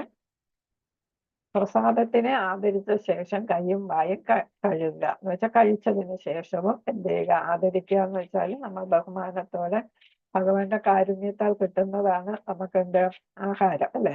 ഇത് ഭഗവാൻ അർപ്പിച്ചിട്ട് കഴിക്കുമ്പോൾ ഭഗവാന്റെ അനുഗ്രഹവും കൂടെ നമുക്ക് ഉണ്ടാകും. അതേപോലെ ശരീരത്തിൽ ഒരുപാട് മാറ്റങ്ങൾ ഉണ്ടാകും. സെൽസിന്റെ വികാസം, കോൺസെൻട്രേഷൻ കൂടുതൽ കിട്ടും. പിന്നെ ബുദ്ധി വികസിക്കും എന്നൊക്കെ ഒരുപാട് കാര്യങ്ങൾ പ്രസാദം കഴിക്കുന്നതിനെ കുറിച്ച് നമ്മൾ ഭഗവത്ഗീതയിൽ പഠിച്ചിട്ടുണ്ട്. അപ്പോൾ പ്രസാദം കഴിച്ച ശേഷം അപ്പോഴും നമ്മൾ കൈയും വായും വൃത്തിയായിട്ട് കഴുകുക എന്നാണ്. എന്നുവെച്ചാൽ പ്രസാദം നമ്മൾ ബഹുമാനിക്കുന്ന ഒരു സാധനമാണ്. അപ്പൊ അതിന് എന്താണ് അപ്പോഴും അത് കഴിഞ്ഞ് വൃത്തിയാക്കുക. വെള്ളം കുടിക്കുമ്പോൾ പാത്രം ചുണ്ടിൽ തൊട്ടാൽ കൈ കഴുകുക. നമ്മൾ സാധാരണ ഓരോരുത്തർക്കും ഓരോ ഗ്ലാസ് ഉണ്ടായിരിക്കും അല്ലെ, പാത്രം ഉണ്ടായിരിക്കും. ഭക്ഷണത്തിനും ഓരോരുത്തർക്കും പ്രത്യേക പാത്രങ്ങളും അതേപോലെ ഗ്ലാസ്സുകളും ഉണ്ടായിരിക്കും. നമ്മൾ മിക്കവാറും അതിലാണ് ഇപ്പോഴുള്ളവര് കോമൺ ആയിട്ട് ഇപ്പൊ പ്ലേറ്റുകളും ഗ്ലാസ്സുകളും ഒന്നും ഉപയോഗിക്കാറില്ല. കാരണം എന്താ, ഒരാളിന് എന്തെങ്കിലും അസുഖം ഉണ്ടെങ്കിൽ അത് മറ്റുള്ളവർക്ക് പകരാനായിട്ടുള്ള സാധ്യതയുണ്ട്. അത് കാരണമാണ് നമ്മൾ പ്രത്യേകം പാത്രങ്ങളും ഗ്ലാസ്സുകളും ഒക്കെ വയ്ക്കുന്നത്. അപ്പൊ നമ്മൾ ഗ്ലാസ്സുകളൊക്കെ കഴുകി ആണ് വയ്ക്കുക എങ്കിലും ഇവിടെ പറയുന്നുണ്ട് എന്താണ്, വെള്ളം കുടിക്കുമ്പോൾ പാത്രം ചുണ്ടിൽ തൊട്ടാല് കൈ കഴുകുക എന്ന് വെച്ചാൽ ഏതാണ്, അപ്പോഴും നമ്മുടെ കൈ മലിനമാകുന്നു എന്നാണ്. ചുണ്ട് എന്ന് പറയുമ്പോൾ ഒരു ദ്രവം വരുന്ന അല്ലെ, ഉമിനീര് വരുന്ന വായാണ് അല്ലെ. അപ്പൊ അതുകൊണ്ട് ദ്രവത്തിൽ തൊട്ടാൽ കൈ കഴുകണമെന്ന് നേരത്തെ തന്നെ പറഞ്ഞിട്ടുണ്ട്. അതുകൊണ്ടാണ് ചുണ്ടിൽ തൊട്ടാല്, പാത്രം ചുണ്ടിൽ തൊടുകയാണെങ്കിൽ കൈ കഴുകണം എന്ന് പറയുന്നത്. ഭക്ഷണം കഴിക്കുമ്പോൾ തുപ്പരുത്, വെള്ളത്തിൽ തുപ്പരുത്. ഭക്തപ്രസാദം ശ്രദ്ധിച്ച് കഴിക്കണം. ഇപ്പൊ പൊതുവേ ഉള്ള ഒരു സ്വഭാവമാണ് അല്ലെ, കുട്ടികൾക്കാണ് പ്രത്യേകിച്ച് ഈ സ്വഭാവ ദൂഷ്യങ്ങളൊക്കെ കാണുന്നത്. എന്താണ്, അവർ ഇഷ്ടപ്പെട്ടില്ലെങ്കിൽ ഉടനെ തുപ്പുന്ന ഒരു സ്വഭാവം കുട്ടികൾക്കുണ്ട്. പിന്നെ വെള്ളം കുടിക്കുമ്പോഴും ഈ അവര് കുപ്പിയിൽ നിന്ന് വെള്ളം കുടിക്കുമ്പോഴും ഗ്ലാസ്സിൽ നിന്ന് കുടിക്കുമ്പോഴും കുട്ടികൾ പ്രത്യേകിച്ച് അത് തുപ്പി എന്ന് വെച്ചാൽ വായിലെടുത്തിട്ട് അങ്ങോട്ടാക്കിയിട്ട് കുടിക്കുന്ന ഒരു രീതിയുണ്ട്. മുതിർന്നവരൊക്കെ അത് ശ്രദ്ധിച്ചായിരിക്കും കുടിക്കുക. എന്നാലും ഇവിടെ എടുത്ത് പറയുന്നുണ്ട് വെള്ളത്തില് തുപ്പരുത്. അതല്ലാത്ത വെള്ളത്തിലും തുപ്പാൻ പാടില്ല. നമ്മൾ പുഴയിലും എല്ലായിടത്തും പോകുമ്പോഴും വെള്ളത്തിൽ തുപ്പുന്നത് വെള്ളത്തിനെ മലിനമാക്കുന്നതാണ് അല്ലെ. ആ വെള്ളം എത്രയോ പേര് ഉപയോഗിക്കുന്നതായിരിക്കും കുളിക്കാനും കുടിക്കാനും ഒക്കെ. നമ്മൾ നദികളിലെയും എല്ലാ തടാകങ്ങളിലെയൊക്കെ വെള്ളം മറ്റുള്ളവരും ഉപയോഗിക്കുന്നതായിരിക്കും കുടിക്കാനും കുളിക്കാനും ഒക്കെ. അപ്പൊ അത് നമ്മുടെ തുപ്പൽ എന്ന് പറയുന്ന ഒരു ബാക്ടീരിയ അത് ഇതൊക്കെ ഉള്ള ഒരു അശുദ്ധ വസ്തുവായിട്ടാണ്, നമുക്കല്ലെങ്കിലും മറ്റുള്ളവർക്കല്ല. അപ്പൊ അത് കാരണമാണ് തുപ്പരുതെന്ന് എടുത്തു പറയുന്നത്. പിന്നെ ഭക്തപ്രസാദം ശ്രദ്ധിച്ച് കഴിക്കണം എന്ന് വെച്ചാല് ശ്രദ്ധിച്ച് കഴിക്കണമെന്ന് ഇവിടെ പറയാൻ കാരണം എന്താണ്, അത് ഭഗവാന്റെ അനുഗ്രഹം ഉള്ള സാധനമാണ് അല്ലെ. ഭഗവാന്റെ അനുഗ്രഹം കിട്ടിയിട്ടുള്ള ഒരു ആഹാര സാധനമാണ് പ്രസാദം, കാരുണ്യം കിട്ടിയിരിക്കുന്നതാണ്. അപ്പൊ അതുകൊണ്ട് നമ്മൾ എന്ത് ചെയ്യണം, വളരെ ശ്രദ്ധയോടെ കളയാതെയും ഒക്കെ ശ്രദ്ധിച്ച് കഴിക്കണം. അതൊക്കെ എടുത്തു പറയുന്ന എന്താണ്, നമ്മളിപ്പോ ആഹാരം കഴിക്കുന്നത് പലരും TV കണ്ടിട്ടും പാട്ട് കേട്ടിട്ടും ഒക്കെ ആയിരിക്കും അല്ലെ. ആഹാരത്തിന് നമ്മൾ ബഹുമാനിച്ച് കഴിക്കണമെന്നാണ്, ആസ്വദിച്ച് കഴിക്കണമെന്നാണ് അല്ലെ. ആഹാരം കഴിക്കുമ്പോൾ ആസ്വദിച്ച് കഴിക്കണമെങ്കിൽ നമ്മൾ അതിൽ തന്നെ ശ്രദ്ധിച്ചു വേണം, ശ്രദ്ധയോടെ എന്ത് കഴിക്കുന്നു എന്നുള്ളത് ശ്രദ്ധയോടെ കഴിക്കണം. എങ്കിലും നമുക്ക് ആസ്വദിച്ച് കഴിക്കാനും പറ്റും. ആസ്വദിച്ച് കഴിക്കുമ്പോഴാണ് നമുക്ക് ആരോഗ്യത്തിന് അത് ഉപയോഗപ്പെടുന്നത് അല്ലെ. നമ്മുടെ ആരോഗ്യം കൂടുതൽ നന്നായിട്ട് വരുന്നത് ആസ്വദിച്ച് കഴിക്കുമ്പോഴാണ്. അതേപോലെ തന്നെ നമുക്ക് ഇത് നന്നായിട്ട് ചവച്ച് അരച്ച് ഒക്കെ കഴിച്ചാല് നമ്മുടെ ദഹന പ്രക്രിയയും നന്നായിട്ട് വരും അല്ലെ. അല്ലാതെ നമ്മൾ സാധാരണ എന്താണ്, ധൃതിക്ക് എല്ലാവരും ആഹാരം വിഴുങ്ങുകയാ ചെയ്യുന്നത് അല്ലെ. പല്ലിന്റെ ഉപയോഗമൊന്നും അവിടെ ആകുന്നില്ല. പിന്നെ പല ഇതാണ് നമ്മുടെ ശരീരത്തിലുള്ള സാധനങ്ങൾ എന്താണ്, ദ്രവങ്ങൾ അതിൽ കലർത്തിയാണ് നമ്മൾ ഇറക്കേണ്ടത് അല്ലെ. അപ്പൊ അങ്ങനെ ചെയ്യണം എങ്കിലും നമ്മൾ ശ്രദ്ധിച്ച് ആസ്വദിച്ച് കഴിക്കണം. ഒപ്പം പ്രസാദം തുപ്പാതിരിക്കാനും ശ്രദ്ധിക്കുക. അപ്പൊ തുപ്പി കഴിയുമ്പോൾ അത് ഭഗവാന് നമ്മള് അനാദരവാണ് അത് കാണിക്കുന്നത്, ബഹുമാനിക്കാതിരിക്കുന്നതാണ് പ്രസാദം തുപ്പുന്നത് കൊണ്ട് വരിക. അപ്പൊ അതുകൊണ്ടാണ് നമ്മൾ ശ്രദ്ധിച്ച് കഴിക്കാനായിട്ട് പറയുന്നത്. ഹരേ കൃഷ്ണ. അപ്പൊ ഇവിടെ പ്രസാദ മന്ത്രം നമ്മൾ ഇങ്ങോട്ട് തരുന്നുണ്ട്. പ്രസാദം കഴിക്കുമ്പോൾ നമ്മൾ ചൊല്ലേണ്ട മന്ത്രം വരുന്നുണ്ട്. എല്ലാ ദിവസവും രാത്രി ഏകദേശം 6 മുതൽ 6.5 മണിക്കൂർ വരെ ഒരാൾ വിശ്രമിക്കണം. അപ്പൊ നമ്മുടെ ആരോഗ്യത്തിന് ഉള്ള ആരോഗ്യം സൗണ്ട് മൈൻഡിന്റെ സൗണ്ട് ബോഡി എന്നാണ് പറയുന്നത് അല്ലെ. അപ്പൊ നമ്മുടെ ശരീരം നന്നായിരുന്നാല്, ആരോഗ്യപരമായിട്ടിരുന്നാല് എന്ത് സാധിക്കുമോ നമ്മുടെ കൃഷ്ണാവബോധ പ്രവർത്തനങ്ങളെല്ലാം നന്നായിട്ട് ചെയ്യാനായിട്ട് സാധിക്കും. അപ്പൊ അതുകൊണ്ട് 6.5 മണിക്കൂർ ഒരാള് വിശ്രമിക്കണം എന്നാണ്. പ്രഭുപാദ് 2 മണിക്കൂറായിരുന്നു. പക്ഷെ അദ്ദേഹം നമ്മളെപ്പോലെ സാധാരണ ഒരാത്മാവല്ല. അത് കാരണം അദ്ദേഹത്തിന് എന്താണ് 2 മണിക്കൂർ ഉറങ്ങിയാൽ മതി. പക്ഷെ അദ്ദേഹത്തെ നമുക്ക് അനുകരിക്കാൻ പറ്റില്ല, നമ്മൾ അത് അനുകരിക്കാൻ പാടില്ല. 6 മുതൽ 6.5 മണിക്കൂർ വരെയെങ്കിലും ഒരാൾ വിശ്രമിക്കണമെങ്കിലും നമ്മുടെ ബുദ്ധിക്ക് വിശ്രമം കൊടുക്കണം, തലച്ചോറിന് വിശ്രമം കൊടുക്കണം അല്ലെ. ബുദ്ധി കൂടുതൽ പ്രവർത്തിക്കണമെങ്കിലും മൈൻഡ് ശാന്തമാകണമെങ്കിലും പിറ്റേ ദിവസം നല്ല ഊഷ്മളതയോടെ നമ്മുടെ കൃഷ്ണാവബോധ പ്രവർത്തനങ്ങൾ, നമ്മുടെ ഗാർഹിക പ്രവർത്തനങ്ങൾ എല്ലാം ചെയ്യണമെങ്കിൽ നമുക്ക് ആവശ്യത്തിന് ഉറക്കം വേണം. അതുകൊണ്ടാണ് ഇത്രയും സമയം ഉറപ്പായിട്ട് ഉറങ്ങണമെന്ന് പറയുന്നത്. അമിതമായ ഉറക്കമോ കുറഞ്ഞ ഉറക്കമോ നമ്മുടെ കൃഷ്ണാവബോധത്തിന് നല്ലതല്ല. അത് നമ്മൾ ഭഗവത്ഗീതയിൽ തന്നെ പഠിച്ചിട്ടുണ്ട്. അധികം ഉറങ്ങുന്നവരും ഒട്ടും ഉറങ്ങാത്തവർക്കും യോഗ ചെയ്യാനായിട്ട് അവർ അർഹരല്ല എന്ന് പറയുന്നുണ്ട് അല്ലെ. അപ്പൊ യോഗ എന്ന് പറയുമ്പോൾ ഏത് യോഗയും ആകാം. പിന്നെ ശരിക്കും അഷ്ടാംഗ യോഗ മാത്രമല്ല, ഏത് യോഗയും അല്ലെ. അത് ഭക്തി യോഗയും ആകാം, കർമ്മയോഗയും ആകാം. അപ്പൊ ഏത് യോഗ ചെയ്യണമെങ്കിലും ആവശ്യത്തിന് ഉറങ്ങണം. അമിതമായ ഉറക്കവും പാടില്ല, കുറഞ്ഞ ഉറക്കവും പാടില്ല. അമിതമായ ഉറക്കം എന്ന് പറയുന്ന ആർക്കായിരിക്കും? ആരാ ചെയ്യുന്നത്? ഹരേ കൃഷ്ണ. ഏത് ഗുണത്തിലുള്ളവരായിരിക്കും അമിതമായ ഉറക്കം ചെയ്യുന്നത്? തമോ ഗുണത്തിലുള്ളവരല്ലേ. അപ്പൊ കുറഞ്ഞ ഉറക്കം ആരായിരിക്കും? ഹരേ കൃഷ്ണ. സത്വഗുണത്തിലുള്ളവര്, രജോ ഗുണത്തിലുള്ളവരായിരിക്കും. സമ്പാദിക്കണം, കഠിനമായിട്ട് പ്രയത്നിക്കുന്നവര് അവരല്ലേ രജോ ഗുണത്തിലുള്ളവരല്ലേ അമിതമായിട്ട് പ്രവർത്തിക്കുന്നത്.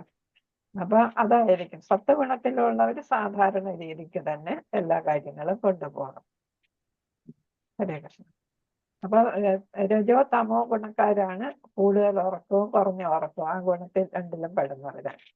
തറയിലോ കട്ടിയുള്ള പ്രതലത്തിലോ ഉറങ്ങാൻ ശ്രമിക്കണം. നമ്മൾ അറിയാം, ബ്രഹ്മചാരികളും സന്യാസികളും ഒക്കെ എന്താണ് വെറും നിലത്താണ് ഉറങ്ങുന്നത്. നമ്മൾ പല രാജാക്കന്മാര്, ഋഷീശ്വരന്മാരും എല്ലാം, രാജർഷികളെല്ലാം, ഋതു മഹാരാജാവ്, അങ്ങനെയുള്ള പിന്നെ ധ്രുവ മഹാരാജാവ്, ഭാഗവതത്തിലൊക്കെ നമ്മൾ അവരെ കുറിച്ചൊക്കെ കേട്ടിട്ടുണ്ട് അല്ലെ. അവര് രാജസിംഹാസനം ഉപേക്ഷിച്ചിട്ട് അവര് വാനപ്രസ്ഥത്തിന്, സന്യാസത്തിനൊക്കെ പോകുമ്പോ അവർ ഒരു സന്യാസികളുടെ ജീവിതമാണ് അവര് നയിക്കുന്നത്. അപ്പൊ തറയിലോ കട്ടിയുള്ള പ്രതലത്തിലോ ആയിരിക്കും ഉറങ്ങുക. തടി കൊണ്ടുള്ള സാധനങ്ങളിലൊക്കെ ആയിരിക്കും അവര് ഉറങ്ങുക. ഒഴിവാക്കേണ്ട കാര്യം പറയുന്നു, മൃദുവായ ആഡംബര കിടക്കകൾ ഒഴിവാക്കണം. നമ്മളിപ്പോ പലരും കിടക്കുന്ന ആഡംബര കിടക്കകളിലാണ് കിടക്കുന്നത് അല്ലെ. അപ്പൊ അത് ഒഴിവാക്കണം എന്നാണ് പറയുന്നത്. എന്ന് വെച്ചാൽ നമ്മൾ ഭൗതികത ഉപേക്ഷിച്ച് ഭഗവാനിലോട്ട് കൂടുതൽ അടുക്കാനായിട്ട്, ആധ്യാത്മികതയിലോട്ട് കൂടുതൽ അടുക്കാൻ ശ്രമിക്കുമ്പോൾ ഭൗതികമായിട്ടുള്ള ഈ സുഖങ്ങൾ കുറയ്ക്കുക എന്നുള്ളതാണ് അവിടെ അതിന്റെ ഉദ്ദേശിക്കുന്നത്. ഭൗതികതയിലുള്ള സുഖലോലുപത ഇന്ദ്രിയ സുഖത്തിന് വേണ്ടി. ശരീരം ഒരു ഇന്ദ്രിയമാണ്, ഇന്ദ്രിയത്തിനല്ലേ, ശരീരത്തിലെ ഇന്ദ്രിയങ്ങളല്ലേ. അപ്പൊ ശരീരസുഖം എത്രത്തോളം നമുക്ക് കുറയ്ക്കാമോ അത്രത്തോളം കുറയ്ക്കുക. അതുകൊണ്ടാണ് ആഡംബര കിടക്കകൾ ഒഴിവാക്കണം എന്ന്. നമ്മൾ യോഗ ചെയ്യുന്നവര്, നമ്മൾ ഇരുന്ന് യോഗ ചെയ്യുമ്പോഴും അധികം പൊക്കത്തിലോ തീരെ താഴ്ന്നതോ ആയിട്ടുള്ള ഇരിപ്പിടം ഉപയോഗിക്കരുതെന്ന് അവിടെ പറയുന്നുണ്ട്. ഇതുപോലെ തന്നെ ബുദ്ധമതത്തിൽ പറയുന്നുണ്ട്, ഉയർന്നതും അതേപോലെ സുഖകരമായിട്ടുള്ള കിടക്കകളൊന്നും ഉപയോഗിക്കരുതെന്ന് അവിടെ പറയുന്നുണ്ട്. ബുദ്ധനും ഭഗവാന്റെ ഒരു അവതാരമായിരുന്നല്ലോ. കിഴക്കോട്ടോ തെക്കോട്ടോ തലവെച്ച് ഉറങ്ങുന്നത് സഹായകമാണ്. നമുക്കറിയാം അല്ലെ, കിഴക്കോട്ടും തെക്കോട്ടും ഒക്കെയാണ് നമ്മൾ തലവെച്ച് ഉറങ്ങുക.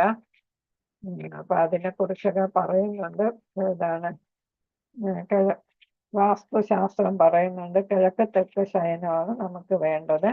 അങ്ങനെയാണെങ്കിൽ അത് ആരോഗ്യം വർദ്ധിപ്പിക്കാനായിട്ട് നമുക്ക് സഹായിക്കും. അതുപോലെ നമ്മുടെ ആരോഗ്യവും പിന്നെ നമ്മുടെ വെൽബീയിങ്, നമ്മുടെ ആരോഗ്യപരമായിട്ടുള്ള ജീവിതത്തിന് അത് സഹായകമാകും എന്നാണ് പറയുന്നത്. അതേപോലെ തന്നെ ലെഫ്റ്റ് സൈഡ് സ്ലീപ്പ്, ഇടതോട്ട് ചരിഞ്ഞ്, അത് നമ്മൾ ഹൃദയത്തിന്റെ ഭാഗത്തോട്ട് ചരിഞ്ഞ് കിടക്കുന്നതാണ്. ഇതൊക്കെ സയന്റിഫിക് ആയിട്ടുള്ള കാര്യങ്ങളാണ്, ശാസ്ത്രീയമായിട്ട് തെളിയിച്ചിട്ടുള്ള കാര്യങ്ങളാണ് ഇവിടെ പറയുന്നത്. അത് നമ്മളെ ബ്ലഡ് സർക്കുലേഷൻ അല്ലെ, രക്തസംക്രമണത്തിന് വളരെയധികം സഹായിക്കും. അതേപോലെ തന്നെ നമ്മുടെ ദഹന പ്രക്രിയയെ സഹായിക്കുമെന്നാണ് പറയുന്നത്. നമ്മുടെ ഓർഗൻസ്, ഡൈജസ്റ്റീവ് സിസ്റ്റം ദഹന ഓർഗൻസ് അവ നന്നായിട്ട് പ്രവർത്തിക്കാനായിട്ട് ഇത് സഹായിക്കുമെന്നാണ് പറയുന്നത്. അതേപോലെ തന്നെ വലതുവശത്തേക്കാൾ നമ്മളിപ്പോൾ അത് ചിലരൊന്നും അത് ശ്രദ്ധിക്കത്തില്ല, വലതും ഇടതും ഒക്കെ തിരിഞ്ഞു കിടക്കും. പക്ഷെ നമ്മൾ എപ്പോഴും ശ്രദ്ധിക്കേണ്ടത് ഇടതുവശം തിരിഞ്ഞു കിടന്ന് ഉറങ്ങുന്നതാണ് നല്ലതെന്നാണ് എന്താ പറയുന്ന. അത് പറ്റിയില്ലെങ്കിൽ വലതുവശം അല്ലാത്തവര് മലർന്നു കിടന്ന് ഉറങ്ങുക എന്നാണ്. ചിലരെ കണ്ടിട്ടുണ്ട്, അവരെന്താണ് കമഴ്ന്ന് കിടന്ന് ഉറങ്ങും അല്ലേ. ആ കമഴ്ന്ന് കിടന്ന് ഉറങ്ങുന്നത് ഒരിക്കലും ആരോഗ്യത്തിന് നല്ലതല്ല. എന്ന് വെച്ചാൽ എനിക്ക് തോന്നുന്നു നമ്മുടെ ഹൃദയവും അതിനൊക്കെ ഒരു പ്രഷർ കൊടുക്കുമായിരിക്കാം, ലിവറിനും ഡൈജസ്റ്റീവ് ഓർഗൻസിനും അല്ലേ ഒക്കെ ഒരു പ്രസ്സിങ് ആയിരിക്കും ചിലപ്പോൾ അത് നൽകുന്നത്. അതുകൊണ്ടായിരിക്കും അങ്ങനെ കിടക്കരുതെന്ന് പറയുന്നത്. പിന്നെ ഈസ്റ്റ് സൗത്ത് ആയിട്ട് കിടക്കുമ്പോൾ ഇവിടെ കിഴക്കും പിന്നെ ഇതാണ് പടിഞ്ഞാറ് അല്ലെ, കിഴക്കോട്ടോ തെക്കോട്ടോ എന്ന് പറഞ്ഞില്ലേ, അത് നമ്മുടെ മാഗ്നറ്റിക് ഫീൽഡുമായിട്ട് ഭൂമിയുടെ ആകർഷണ വളയവുമായിട്ട് ബന്ധപ്പെട്ട് വരുമെന്ന്, ഒരു ലൈനിൽ വരും എന്നാണ് അത് പറയുന്നത് അങ്ങനെ കിടന്നുറങ്ങുമ്പോൾ. അതേപോലെ തന്നെ അങ്ങനെ ആകുമ്പോൾ നമുക്ക് പോസിറ്റീവ് എനർജി ഉണ്ടാകും എന്നാണ് പറയുന്നത്. അപ്പൊ നമ്മളെ ശരീരത്തിന് ആവശ്യമായിട്ടുള്ള എനർജി നമുക്ക് ഉൽപ്പാദിപ്പിക്കാനും പറ്റും. അതേപോലെ നല്ല സുഷുപ്തിയിൽ നമുക്ക് ഉറങ്ങാനായിട്ടും പറ്റും. ഇതാണ് റെസ്റ്റ്ഫുൾ സ്ലീപ്പ് എന്നാ പറയുന്നത്. നമുക്ക് നന്നായിട്ട് ഉറങ്ങാനായിട്ട് സാധിക്കും എന്നാണ്. മറിച്ച് വടക്ക് ദിശയാണെങ്കിൽ ആ പോസിറ്റീവ് എനർജിയെയും സുഖനിദ്രയെയും ഹനിക്കും. അതിന് രണ്ടും ഇല്ലാതെ പോകും. അപ്പൊ നമ്മൾ ശ്രദ്ധിച്ചു നോക്കിയാൽ മതി. ഇനി നമ്മൾ വലതുവശം കിടന്നുറങ്ങുമ്പോൾ നമുക്ക് സുഖമായിട്ട് ഉറങ്ങാൻ പറ്റുന്നുണ്ടോ ഇല്ലയെന്ന്. ഇടതുവശമാണ് നന്നായിട്ട് ഉറങ്ങാൻ പറ്റുന്ന അനുഭവസ്ഥർക്ക് അറിയാം. നമ്മൾ ചിലപ്പോൾ അതൊക്കെ പലരും നോക്കിയിട്ടുണ്ടായിരിക്കും. ചില ദിവസം ഒട്ടും ഉറങ്ങാൻ പറ്റിയില്ല എന്ന് നമ്മൾ പറയാറുണ്ട് അല്ലേ. അപ്പൊ ഇനി നമ്മൾ ശ്രദ്ധിക്കണം നമ്മൾ ഏത് വശം തിരിഞ്ഞാണ് കിടന്നത് എന്ന്. പിന്നെ നമ്മൾ ഈസ്റ്റ് സൗത്ത് കിഴക്കും തെക്കും വശങ്ങളിൽ തന്നെയാണ് നമ്മൾ വീട് വെക്കുമ്പോഴും നമ്മൾ ബെഡ്റൂം ഒക്കെ അതനുസരിച്ചായിരിക്കും നമ്മൾ കട്ടിലൊക്കെ ഇടുന്നത് അല്ലേ. അപ്പൊ ബുദ്ധിപരമായിട്ടുള്ള വികസനത്തിന് വിജയം ഉണ്ടാകുന്നതിന് കൂടുതൽ സഹായിക്കുന്നത് തെക്കോട്ട് തല വെച്ച് കിടക്കുന്നത് കൂടുതൽ സഹായിക്കും എന്നാണ്. ഗാഠനിദ്ര കൂടുതൽ കിട്ടാനായിട്ട് അത് സഹായിക്കും. ആരോഗ്യത്തിന് ഒരു സ്ഥിരത ഉണ്ടാകും എന്നാണ് പറയുന്നത് തെക്കോട്ട് തല വെച്ച് കിടന്നാൽ. അപ്പൊ എന്തായാലും നമ്മൾ എന്താ ഒഴിവാക്കേണ്ടത്? നോർത്തും വെസ്റ്റും ഒഴിവാക്കുക. ബാക്കി പിന്നെ ഇടത് സൈഡ് തിരിഞ്ഞ് കൂടുതൽ കിടക്കാനായിട്ട് ശ്രദ്ധിക്കുക. പിന്നെ അത് പറ്റിയില്ലെങ്കിൽ മലർന്ന് കിടക്കാനായിട്ട് ശ്രദ്ധിക്കുക എന്നാണ് ഇത് പറയുന്നത്. എന്തായാലും നമ്മുടെ ആരോഗ്യപരമായിട്ടുള്ള കാര്യങ്ങളെ കുറിച്ചാണ് ഇവിടെ പറഞ്ഞിരിക്കുന്നത് അല്ലേ. ഇതൊക്കെ നമ്മൾ അറിയേണ്ട കുറേയധികം കാര്യങ്ങളാണ് ഇതിൽ വരുന്നത്. അടുത്ത് നമ്മൾ പാഴാക്കി കളയുന്ന എപ്പോഴും നമ്മളെ ഓർമ്മിപ്പിക്കും എല്ലാവരും, പക്ഷെ എന്നാലും നമ്മളൊന്നും കേൾക്കാത്തതാണ്, ശ്രദ്ധിക്കാതെ പോകുന്ന കാര്യങ്ങളാണ് വൈദ്യുതി, വെള്ളം അല്ലെ.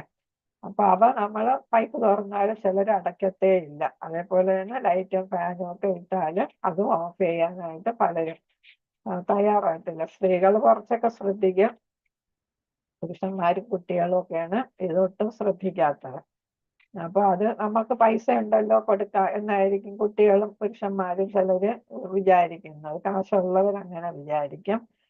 പിന്നെ പക്ഷെ അതെന്താണെന്നാണ് ഇവിടെ പറയുന്നത്. കൃഷ്ണന്റെ ഊർജം പാഴാക്കി കളയുന്നതാണ്. ഭഗവാനാണ് ഈ പ്രകൃതിയെ സൃഷ്ടിച്ചത്. അതിലെ ചലിക്കുന്നതും ചലിക്കാത്തതിനെ എല്ലാം സൃഷ്ടിച്ചത് ഭഗവാനാണ് അല്ലേ. അപ്പൊ ആ ഭഗവാൻ നമുക്ക് അറിഞ്ഞ് കരുണയോടെ തന്നിരിക്കുന്ന സാധനങ്ങൾ നമ്മൾ വേസ്റ്റാക്കി കളയുന്നതാണ് വൈദ്യുതിയും വെള്ളവും ആവശ്യമില്ലാതെ നമ്മൾ ഉപയോഗിക്കുമ്പോൾ വരുന്നതെന്നാണ് ഇവിടെ നമ്മളെ ഓർമ്മിപ്പിക്കുന്നത്. ഭഗവാന്റെ ഊർജമാണ്, ബഹിരംഗ ശക്തിയാണ് അല്ലേ ഇതൊക്കെ. അപ്പൊ ആ ഊർജത്തിനെ നമ്മൾ പാഴാക്കി കളയുകയാണ് ഇതുകൊണ്ട് ചെയ്യുന്നത്. വിളക്കുകളും ടാപ്പുകളും ആവശ്യമില്ലാത്തടത്തും ആവശ്യമില്ലാത്തപ്പോഴും ഓഫ് ചെയ്യണം. ഈ ചെലവ് ശരിക്കും കൃഷ്ണന്റെ സേവനം മെച്ചപ്പെടുത്തുന്നതിന് ആവശ്യമാണോ എന്ന് സ്വയം ചോദിച്ചുകൊണ്ട് ഭഗവാൻ കൃഷ്ണന്റെ പണം ശ്രദ്ധയോടും ഉത്തരവാദിത്വത്തോടെയും ചെലവാക്കണം എന്നാണ്. അപ്പൊ ഭഗവാൻ നമുക്ക് കനിഞ്ഞു തന്നിരിക്കുന്നത് ആവശ്യത്തിന് മാത്രം. നമ്മൾ ഈശോപനിഷത്തിലും പറയുന്നുണ്ട് എല്ലാം ഭഗവാൻ തന്നിട്ടുണ്ട്, പക്ഷെ അവരവർക്ക് ആവശ്യമുള്ളത് മാത്രമേ ഉപയോഗിക്കാവൂ, മറ്റുള്ളവന്റെ ധനം കാക്ഷിക്കരുതെന്ന് നമ്മൾ ഈശോപനിഷത്തില് പഠിക്കുന്നുണ്ട് അല്ലെ. അപ്പൊ ഇവിടെ എന്താണ് ഭഗവാൻ തന്നിരിക്കുന്നത് ആവശ്യത്തിന് മാത്രം ഉപയോഗിക്കുക. അതെന്താണ് ശ്രദ്ധയോടും ഉത്തരവാദിത്വത്തോടും. ഇതെല്ലാം ഭഗവാന്റേതാണ്, നമുക്ക് താൽക്കാലികമായിട്ട് ഉപയോഗിക്കാൻ തന്നിരിക്കുന്നതാണ് എന്ന ഏതാണ് ഓർമ്മയോടെ അത് ഉപയോഗിക്കണമെന്നാണ് പറയുന്നത്. അപ്പൊ അത് നമ്മുടെ ഉത്തരവാദിത്വ ബോധത്തോടെയും ബോധത്തെയും ശ്രദ്ധയെ കുറിച്ചും കൂടെ എടുത്തു പറയുകയാണ്. അപ്പൊ കുട്ടികളെയും പുരുഷന്മാരെയും അത് ചെയ്യാത്ത പുരുഷന്മാരെയും നമ്മൾ ഓർമ്മിപ്പിക്കുക. ഭഗവാന്റെ ദയയാണ് ഇതൊക്കെ എന്നുള്ളത്. ഭക്ഷണം കഴിക്കാനും ജപമാലയും ജപിക്കുവാനും എന്തെങ്കിലും സമർപ്പിക്കുവാനും എന്തെങ്കിലും സ്വീകരിക്കാനും വലത് കൈ മാത്രമേ ഉപയോഗിക്കാവൂ അല്ലെ. നമ്മുടെ ഭാരത സംസ്കാരത്തിന്റെ ഒരു പ്രധാന മുഖമുദ്രയാണ് നമ്മൾ മറ്റുള്ള എല്ലാത്തിനെയും ബഹുമാനിക്കുന്നത് അല്ലെ. അപ്പൊ ഭക്ഷണം കഴിക്കുമ്പോൾ നമ്മൾ വലത് കൈ കൊണ്ട് തന്നെയാണ് കഴിക്കുന്നത്, ജപിക്കുന്നത് വലത് കൈ കൊണ്ട് തന്നെയാണ്, ചൂണ്ടലുകൾ മാറ്റിയിട്ട് മറ്റു വിരലുകളെ ഉപയോഗിക്കാറുള്ളൂ. ഭഗവാനെ സമർപ്പിക്കുന്നതും നമ്മൾ എന്താണ് വലത് കൈ കൊണ്ട് തന്നെയാണ് ചെയ്യുന്നത്. എന്തെങ്കിലും സ്വീകരിക്കുന്നതും വലത് കൈ കൊണ്ട് തന്നെയാണ്. ഇത് ചെയ്യാത്തവരെ ഓർമ്മിപ്പിക്കുകയാണ് ഇവിടെ ചെയ്യുന്നത്. അപ്പോൾ ഇത് നമ്മൾ വലത് കൈയാണ് ഇതിനെല്ലാം ആയിട്ട് ഉപയോഗിക്കുന്നത്. ഇനി അടുത്ത് ഇപ്പൊ കുറെ കാശുള്ളവർക്കും കാശില്ലാത്തവരും ചെയ്യുന്ന ഒരു കാര്യമാണ് ഒരുപാട് ആവശ്യമില്ലാത്ത മൃഗങ്ങളെ വളർത്തുന്നത്, അവരോട് സ്നേഹം കാണിക്കുന്നത്. അത് എന്താണ് അവരോടുള്ള സ്നേഹമാണ് അല്ലെങ്കിൽ സേവയാണ് എന്നുള്ള തരത്തിലൊക്കെയാണ് ഓരോരുത്തരും ചെയ്യുന്നത്. അതിന് ഇവിടെ ഏതാണ് വേണ്ടാന്ന് പറയുകയാണ് ചെയ്യുന്നത്. സാധാരണയായും വളർത്തു മൃഗങ്ങളെ ഭക്തർ വളർത്തരുത് എന്നാണ്. അതിന് റീസൺ ഇവിടെ പറയുന്നു, അവർ അനാവശ്യമായ ബന്ധങ്ങളാണ് സൃഷ്ടിക്കുന്നത്. ഇവിടെ പറയുന്ന ഭരത മഹാരാജാവ് അല്ലെ, ആ കഥ നമുക്ക് അറിയാവുന്നതാണ്. ഏതാണ് മാനുമായിട്ട് ബന്ധപ്പെട്ടാണ് ഭരത മഹാരാജാവിന് ആ ജന്മത്തിൽ ഭഗവാനെ പ്രാപിക്കാനായിട്ട് സാധിക്കാത്തത് അല്ലെ. പിന്നെ മൂന്നാമത്തെ ജന്മത്തിൽ ജഡഭരത ആയിട്ട് വന്നപ്പോഴേ അദ്ദേഹത്തിന് അത് സാധിച്ചുള്ളൂ എന്നുള്ളതാണ്. അപ്പൊ അദ്ദേഹം ഒരു ഏതാണ് ഭക്തനായിരുന്നു. ഭൗതികത ഉപേക്ഷിച്ചിട്ട് അദ്ദേഹം വനാന്തരത്തിലെ തപസ് ചെയ്യാനായിട്ട് പോയതാണ്, ഭഗവത് സേവനം ചെയ്യാനായിട്ട് പോയതാണ്. എന്നിട്ടും അദ്ദേഹത്തിന് ഒരു മാനിനോട് തോന്നിയ ആ അടുപ്പം, അറ്റാച്ച്മെന്റ് അദ്ദേഹത്തിന്റെ ആ ജീവിതവും അടുത്ത ജീവിതവും പാഴാക്കി കളഞ്ഞു. അപ്പൊ അത് കാരണം നമ്മൾ വളർത്തു മൃഗങ്ങളെ വളർത്തരുത് എന്നാണ്. എനിക്കറിയാം ചിലരുടെ വീടുകളിൽ ഇത് വീട്ടിനകത്തിട്ടാ വളർത്തുന്ന പലരും അല്ലെ.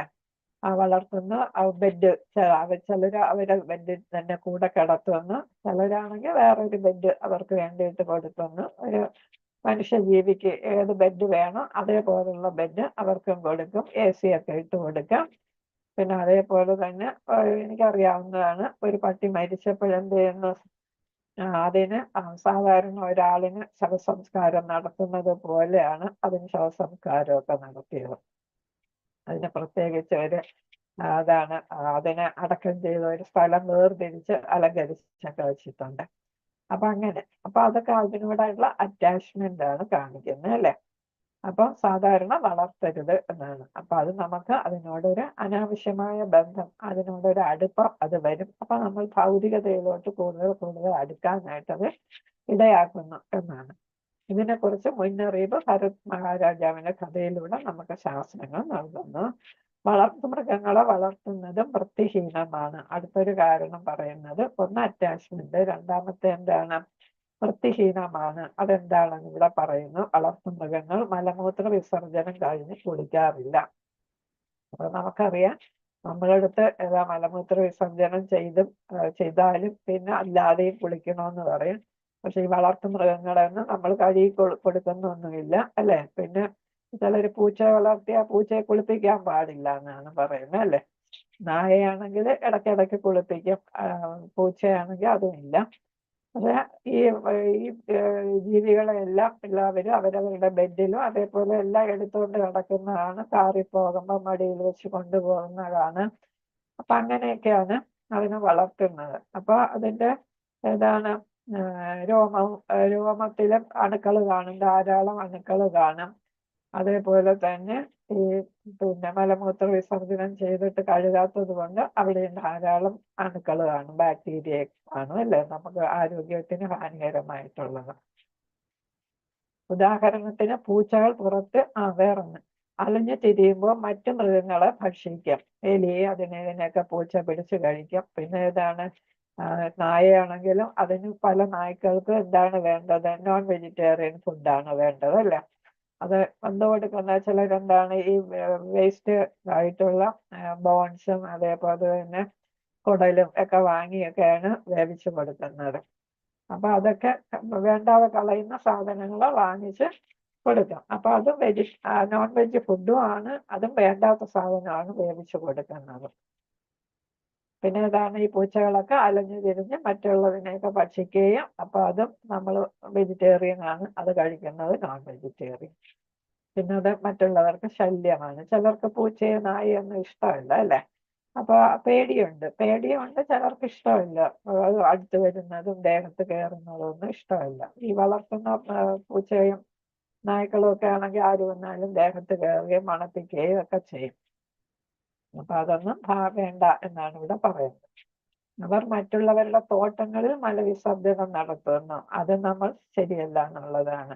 മറ്റുള്ളവർക്ക് ഒരു ബുദ്ധിമുട്ടുണ്ടാക്കുന്നതാണ് അവരുടെ തോട്ടത്തിൽ പോയിട്ട് മലവിസർജനം നടത്തുന്നത്. പലരും എന്താണ് ഈ നായും അതേപോലെ തന്നെ പൂച്ചയൊക്കെ പുറത്ത് കൊണ്ടുപോകും മലവിസർജനം നടത്താം, റോഡിലോ ഒക്കെയാണ്. അതൊക്കെ എന്താണ് റോഡിലാണെങ്കിലും ഇത്ര ആളുകൾ ഉപയോഗിക്കുന്ന റോഡുകളാണ് അല്ലെ, അതിലൊക്കെ ചവിട്ടി വേണം പോകാനായിട്ട്.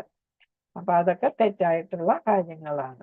പിന്നെ ചിലർ അഴിച്ചു വിടും, അത് പോയി ഇതെല്ലാം കഴിഞ്ഞിട്ട് തിരിച്ചു വരും. ചില നായി പൂച്ചയൊക്കെ അങ്ങനെ വരും. ഭക്തർക്ക് ഇതിനകം വളർത്തു മൃഗങ്ങൾ ഉണ്ടെങ്കിൽ, ഇപ്പൊ വളർത്തിക്കൊണ്ടിരിക്കുകയാണെങ്കിൽ അവയെ മറ്റൊരു കരുതലുള്ള സൂക്ഷിപ്പുകാരന് ഉത്തരവാദിത്വത്തോടെ കൈമാറുന്നത് വരെ സസ്യാഹാര തീറ്റകൾ മാത്രമേ നൽകാവൂ എന്നാണ്. ഇപ്പൊ ഏതെങ്കിലും ഭക്തർ വളർത്തുന്നുണ്ടെങ്കിൽ അവർക്ക് എന്ത് കൊടുക്കാൻ പാടുള്ളൂ, സസ്യാഹാരം ശീലിപ്പിക്കണം. എന്നിട്ട് എന്താണ് ആരെങ്കിലും, നമ്മൾക്ക് ഇവയൊന്നും കൊല്ലാൻ പറ്റില്ലല്ലോ. അപ്പൊ അതുകൊണ്ട് എന്താണ് ഉത്തരവാദിത്വത്തോടെ നോക്കുന്ന ഒരാളിന് അത് ഏൽപ്പിക്കണം. പക്ഷെ ഏത് ഹാബിറ്റ് ഉണ്ടാക്കണം, സസ്യാഹാരം കഴിപ്പിച്ച് ആ ശീലം ഉണ്ടാക്കി വേണം അവർക്ക് കൊടുക്കാനെന്നാണ്. അല്ലെങ്കിൽ അവർക്ക് അവർ നോൺ വെജിറ്റേറിയൻ ഫുഡ് അപ്പൊ നമ്മൾ കഴിക്കുന്നില്ലെങ്കിലും മറ്റുള്ളവര് കഴിക്കുന്നതും അത് നമുക്ക് സ്വീകരിക്കാൻ പാടില്ല അല്ലേ. നല്ലതെന്ന് നമ്മൾ വിചാരിക്കാം. ഞാൻ കഴിക്കുന്നില്ലല്ലോ, അവര് കഴിച്ചോട്ടെ എന്നുള്ള ചിന്ത നല്ലതല്ല. അപ്പൊ എല്ലാവരും ഏതിൽ വരണം, കൃഷ്ണാവബോധത്തിൽ വരണം, വെജിറ്റേറിയൻസ് ആകണം എന്നാണ് നമ്മൾ കൃഷ്ണാവബോധം ഉദ്ദേശിക്കുന്നത് തന്നെ. അതുകൊണ്ട് മറ്റുള്ളവര് നോൺ വെജിറ്റേറിയൻ കൊടുക്കാനായിട്ട് ഇടയാകാത്ത തരത്തിൽ നമ്മൾ അവയെ ശീലിപ്പിക്കണം. നല്ല ശീലങ്ങളാണ് നമ്മളിവിടെ പഠിക്കുന്നത് അല്ലെ, വൃത്തിയും ശീലങ്ങളുമാണ് പഠിക്കുന്നത്. ശീലം എന്ന് പറയുമ്പോൾ എന്താണ്, പെട്ടെന്ന് മാറ്റാൻ പറ്റാത്ത ഒരു സാധനമാണ് ശീലം അല്ലെ. കഴിഞ്ഞ ക്ലാസ് ഞാൻ പറഞ്ഞു HABIT, H മാറ്റിയാലും ഏതാണ് എ ബിറ്റ് കുറച്ച് ബാക്കി കാണും, എ മാറ്റിയാലും പിന്നെ ബിറ്റ് കാണും, ബി മാറ്റിയാലും പിന്നെയും അത് കാണും, ഇറ്റ് റിമെയിൻസ് എന്നാണ് പറയുന്നത്. അതായത് ചൊട്ടയിലെ ശീലം ചുടല വരും, ഒരിക്കലും നമുക്ക് മാറ്റാൻ പറ്റത്തില്ല. അതുകൊണ്ടാണ് നമ്മൾ ചെറുതിലെ തന്നെ നല്ല ശീലങ്ങൾ നമ്മുടെ ആണെങ്കിലും നമ്മൾ വളർത്തിയ മൃഗങ്ങളുടെ ആണെങ്കിലും മറ്റുള്ളവരിലാണെങ്കിലും നല്ല ശീലങ്ങൾ നമ്മൾ ശീലിപ്പിക്കാനായിട്ട് പറയുന്നത്. ആർത്തവം നമുക്ക് മാറ്റാനായിട്ട് വലിയ പാടായിട്ടുള്ളതാണ് ഈ ശീലങ്ങൾ. ആർത്തവം സ്ത്രീകളെ സംബന്ധിച്ച് വരുന്ന ഒരു പ്രധാന പ്രശ്നമാണ് ആർത്തവം. സാധാരണയായി ഒരു സ്ത്രീയുടെ ആർത്തവ ചക്രത്തിൽ അവളെ ആചാരപരമായി അശുദ്ധയായി കണക്കാക്കുന്നു. കൂടാതെ നിരവധി കാര്യങ്ങൾ അവൾ ചെയ്യുന്നത് ഒഴിവാക്കുകയും വേണം. അപ്പൊ നമ്മുടെ ഭാരതീയ സംസ്കാരത്തിൽ, പ്രത്യേകിച്ച് ഹിന്ദു സംസ്കാരത്തിൽ അല്ലേ, നമ്മൾ ക്ഷേത്രത്തിൽ പോകത്തില്ല. പിന്നെ തീണ്ടാരി, നമ്മൾ നാട്ടിൻപുറത്ത് പറയുന്ന തീണ്ടാരി എന്നാണ് അല്ലെ. മുമ്പൊക്കെ ആണെങ്കിൽ അവർക്ക് പ്രത്യേകിച്ച് ഒരു മുറി കാണും, പ്രത്യേകിച്ച് അവര് ഉയർന്ന കിടക്കയിലൊന്നും കിടക്കത്തില്ല, നിലത്ത് പാവിരിച്ച് കിടക്കയുള്ളൂ. പിന്നെ അവർക്ക് പ്രത്യേകിച്ചിട്ട് ആ സമയം ധരിക്കുന്നതിന് പ്രത്യേകിച്ചുള്ള വസ്ത്രങ്ങള്, പ്രത്യേകിച്ച് പാത്രങ്ങള്, ഗ്ലാസുകള്. അവര് എല്ലാവരും നടക്കുന്നിടത്ത് അവര് നടക്കാറില്ല, അല്ലെ? അപ്പൊ അവര് ഒരു പ്രത്യേകിച്ചാണ് അവര് ജീവിക്കുന്നത്. അപ്പൊ അത് സയന്റിഫിക് ആയിട്ട് പറയുന്നത് പണ്ടത്തെ കാലത്ത് ഏതാണ് കുറെ അധികം ശരീരം ഇളകി വരുന്ന ജോലികൾ ചെയ്യേണ്ടി വരും, അല്ലെ? ഇപ്പോഴത്തെ പോലെ മിക്സി, ഗ്രൈൻഡറും ഒന്നും ഇല്ലല്ലോ, വാഷിംഗ് മെഷീനും ഒന്നും ഇല്ലല്ലോ. അപ്പൊ അത് കാരണം പിന്നെ അതേപോലെ തന്നെ ഗ്യാസ് സ്റ്റവ് ഒന്നും ഇല്ല. അപ്പൊ അവരെല്ലാം എന്ത് ചെയ്യണം, ശരീരം ഒരുപാട് ഇളകിയുള്ള അരിയാട്ടലും എല്ലാം, പിന്നെ കല്ലില് കറിക്കരയ്ക്കുന്നത്, പിന്നെ മുറ്റം അടിക്കാനും ഒരുപാട് മുറ്റം ഉണ്ടാവും. അപ്പൊ മുറ്റം അടിക്കാനും അതേപോലെ തുണി കഴുകാനും ഒക്കെ ഒരുപാട് വ്യായാമം. പിന്നെ നെല്ല് കുത്തി, അല്ലെ, നെല്ല് പുഴുങ്ങി കുത്തി ആണ് അരിയൊക്കെ എടുത്തിരുന്നത്. പിന്നെ അതേപോലെ തന്നെ അരി പൊടിക്കുന്നതും എല്ലാം ഇതാണ് കല്ലിലിട്ടാണ് പൊടിക്കുന്നത്, അല്ലെ, ഒരു കല്ലിലിട്ടാണ് പൊടിക്കുന്നതും ഒക്കെ. അങ്ങനെ നല്ല ജോലി, അരിയാട്ടാനും എല്ലാം നല്ല ജോലി ഉണ്ടായിരുന്നു. അപ്പൊ അവർക്ക് മാസത്തില് ഒരു 4-5 ദിവസം അവർക്ക് റെസ്റ്റ് കൊടുക്കുന്ന ഒരു രീതിയാണ് അത്. അപ്പൊ അതിനൊരു അന്ധവിശ്വാസം കൂടെ കലർത്തി അവർക്ക് ശരിക്ക് സയന്റിഫിക് ആയിട്ടുള്ള ഒരു റെസ്റ്റ് കൊടുക്കുകയായിരുന്നു ചെയ്തിരുന്നത്. അങ്ങനെ കൊടുക്കാൻ പറഞ്ഞാൽ ആരും കേൾക്കത്തില്ല. അതുകൊണ്ട് അതിന് ഒരു അന്ധവിശ്വാസവും കൂടെ വരുത്തുന്നു, ഒരാചാരമായിട്ട് അശുദ്ധമായിട്ട് കണക്കാക്കിയിരുന്നു. അപ്പൊ അവരെ മാറ്റി നിർത്തിയിരുന്നു. ഒരു ജോലി അവർക്ക് ചെയ്യേണ്ട, അവർക്കുള്ളതെല്ലാം പ്രത്യേകിച്ച് അവരെ തൊടാതെ എല്ലാം കൊടുക്കുന്ന ഒരു രീതിയായിരുന്നു. അത് ഹിന്ദു സംസ്കാരത്തിന്റെ ഭാഗമായിട്ട് അത് ആചാരമായിട്ട് നിലനിന്നിരുന്നു.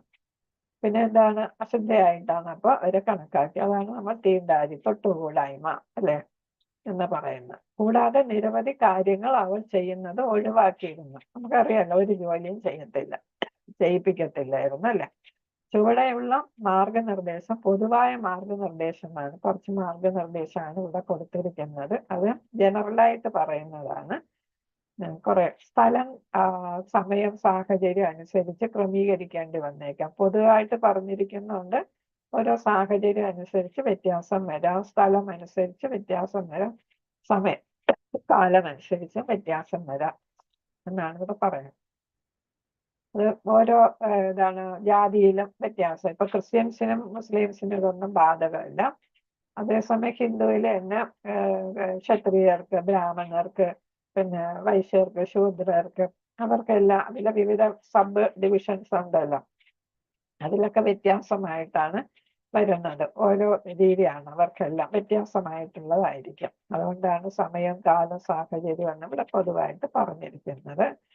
ആർത്തവത്തിന്റെ ആദ്യ 72 മണിക്കൂർ അല്ലെങ്കിൽ രക്തസ്രാവം പൂർണ്ണമായി നിൽക്കുന്നവരെ ഇത് ബാധകമാണ്. 22 മണിക്കൂർ എന്ന് പറയുമ്പോൾ 3 ദിവസമാണ്, അല്ലെ? എനിക്ക് ഇച്ചിരി ജലദോഷമാണ്.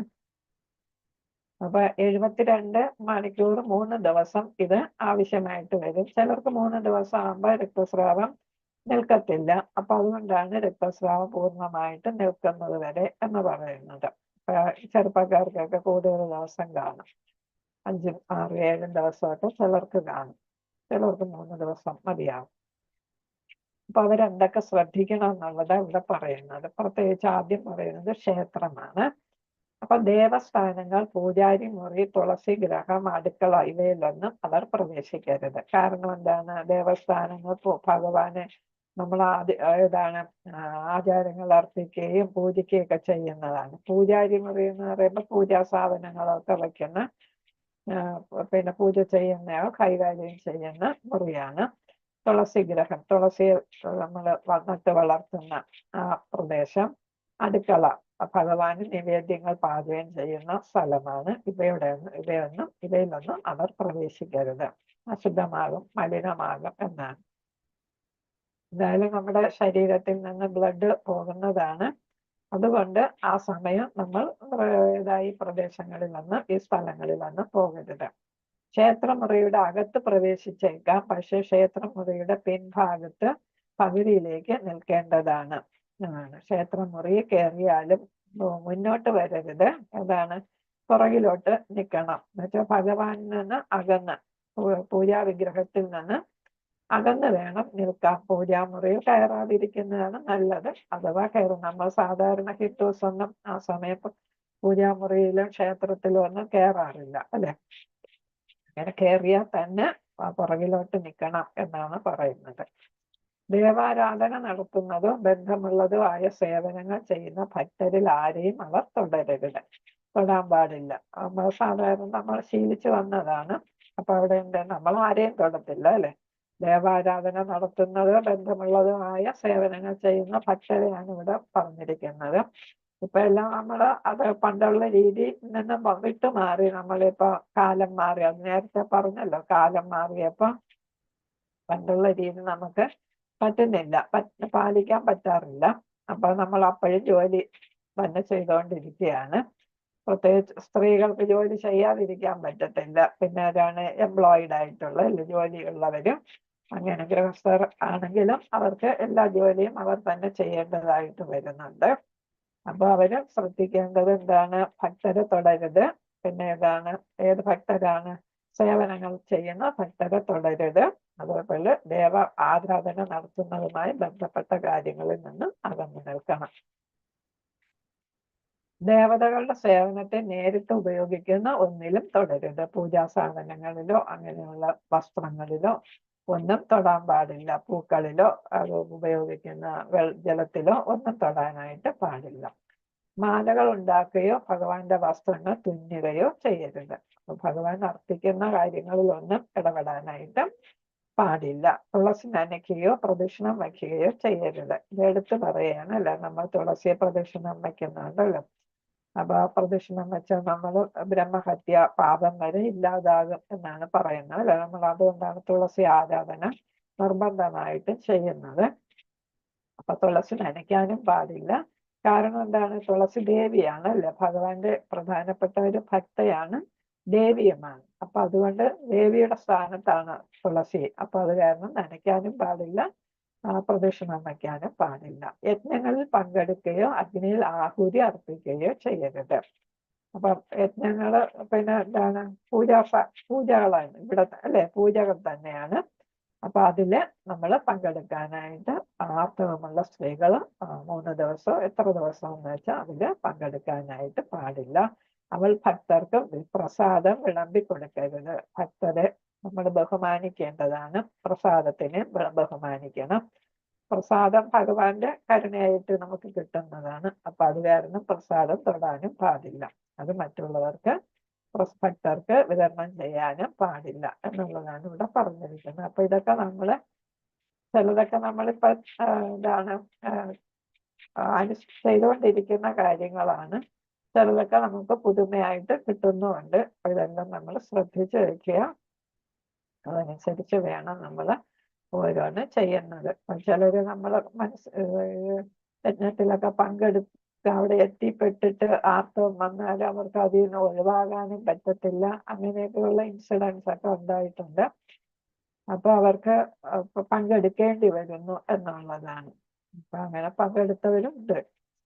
പക്ഷെ അത് തെറ്റാണെന്നാണ് ഇവിടെ പറയുന്നത്. യജ്ഞങ്ങളിൽ പങ്കെടുക്കുകയോ അഗ്നിയിൽ ആഹൂതി അർപ്പിക്കുകയോ ചെയ്യരുത്.